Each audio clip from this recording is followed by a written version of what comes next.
Hello à toi et bienvenue sur cette vidéo. Je suis Marine Bigot, j'accompagne des indépendants qui souhaitent voir leur entreprise réussir, leur réussite s'accélérer. Et donc, Ops, j'ai un manque de batterie, j'espère que ça va tenir. Donc voilà, aujourd'hui je voulais te parler de quelque chose qui est très important pour moi, puisque j'ai exercé le métier de community manager freelance, web marketeuse. Bon, j'ai fait pas mal de choses, je me suis ensuite plus positionnée sur le social media, mais voilà, j'étais en tout cas freelance et puis mon entreprise a évolué vers la création d'une agence. Et du coup, je voulais te partager, j'ai aussi eu un congé maternité, suite à quoi je suis revenue, et je voulais te partager en fait ce que j'aurais fait si on revenait en arrière.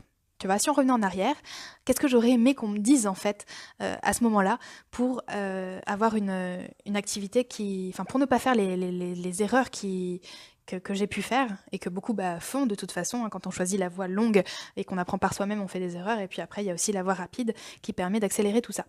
Donc moi, la première erreur que j'ai faite, c'est de me lancer tête baissée.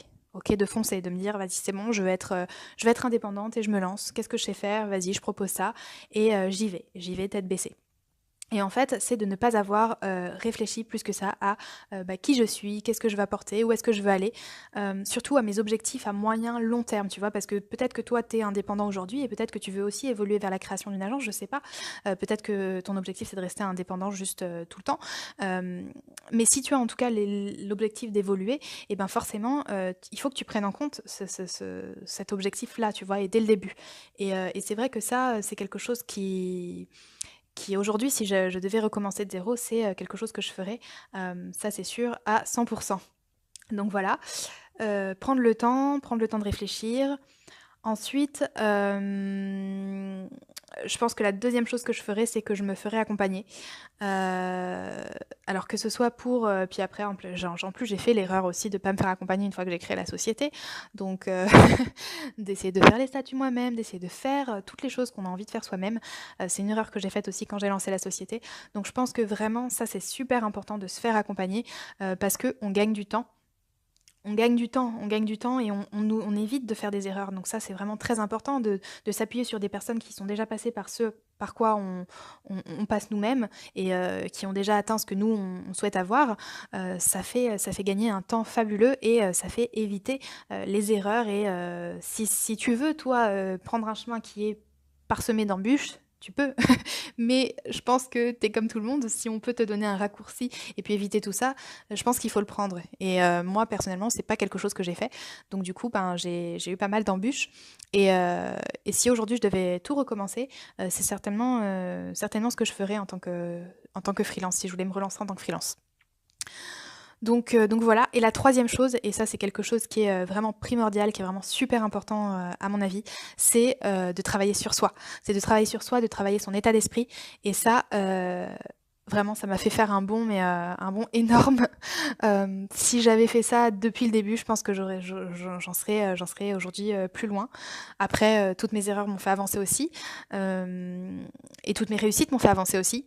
Mais voilà, travailler sur soi, comprendre que tout part de soi et que bien souvent on se met des limites et que on accuse beaucoup les conditions, on accuse, je sais pas, la société, on accuse les clients, on accuse tout un tas de choses, la concurrence. Et puis en fait, quand on prend le temps de travailler sur soi, on se rend compte que tout part de soi.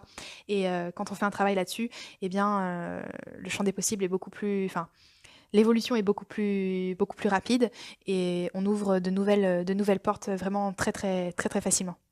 Enfin, pas très facilement parce que c'est vraiment un travail et que c'est pas le travail le plus facile, justement au contraire. C'est pour ça que beaucoup ne le font pas. Mais en tout cas, on ouvre vraiment de nouvelles opportunités et ça, c'est vraiment quelque chose de très important à comprendre. Voilà, c'était une vidéo rapide. Ça fait quoi? Ça fait 4 minutes que je parle. C'était une vidéo rapide, mais voilà, si on m'avait dit ça, alors peut-être qu'on me l'a dit d'ailleurs. Ça, c'est très important aussi à comprendre, c'est que moi, je pense qu'il y a beaucoup de choses qu'on m'a dites. Je me souviens d'ailleurs que j'avais eu un rendez-vous avec une entrepreneuse qui était beaucoup plus avancée que moi.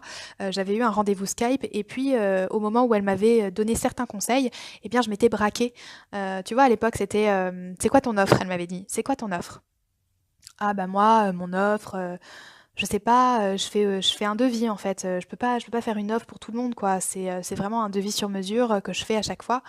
Ah OK, est-ce que tu peux me créer une offre? Elle m'avait dit. Est-ce que tu peux me donner une offre? Donc du coup, oui, cette personne-là, m'avait posé une question qui m'avait fait me braquer en fait, et au lieu d'avoir l'esprit open et de voir en fait tout ce que cette personne aurait pu m'amener, eh ben, j'étais restée, bloquée. J'étais peut-être pas prête en fait à ce moment-là à entendre ce qu'elle avait à me dire, et puis quelques années plus tard, eh bien, j'y suis arrivée en fait. Mais il m'a fallu, peut-être passer par, certaines étapes avant de vraiment écouter, alors que si j'avais été, peut-être plus humble et que j'avais accepté finalement de recevoir des conseils, finalement en me disant, bah, c'est peut-être pas, ce que je pense bon pour moi, mais en fait cette personne-là réussit comme ça, donc il y a peut-être une raison. Euh, J'aurais peut-être gagné du temps. Enfin voilà. Euh, du coup, autre chose, dernière chose d'ailleurs, je voulais partager avec toi l'importance de vraiment d'être persuadée qu'il y a tout un tas de clients qui t'attendent, et il y a tout un tas de potentiels clients. Et tu vas trouver des personnes avec qui travailler, et donc t'as pas besoin de te fixer sur les premiers potentiels clients qui viennent à toi, parce que forcément si tu commences à communiquer, tu vas avoir des gens qui vont venir vers toi, et puis s'ils ne correspondent pas à 100% à ce que toi tu as envie de faire, et à ce qui est bon pour toi, eh bien n'hésite pas à leur dire non en fait, pour te concentrer vraiment sur ce qui va te faire avancer dans le bon sens. Sans t'en rendre compte, tu peux être amené à finalement dévier de la base de ton projet et de ce que tu voulais au départ. Voilà, c'était tout simplement mon partage du jour. J'espère que ça t'a plu, et je t'invite à partager avec moi la vision que tu as. Peut-être que tu es déjà, ça fait quelques années que tu travailles en termes en tant que freelance. Peut-être que toi aussi tu as des choses que tu aurais aimé dire à ton petit toi d'il y a quelques années, si tu devais recommencer. N'hésite pas à me partager ça, et puis si tu es au contraire dans le tout début de ton projet, et s'il y a certains conseils que je te donne qui te paraissent complètement aberrants, dis-le moi aussi, partage-moi ça par commentaire et on en parle, et je serai ravie de partager avec toi, d'échanger. Je te dis à très très vite dans une prochaine vidéo.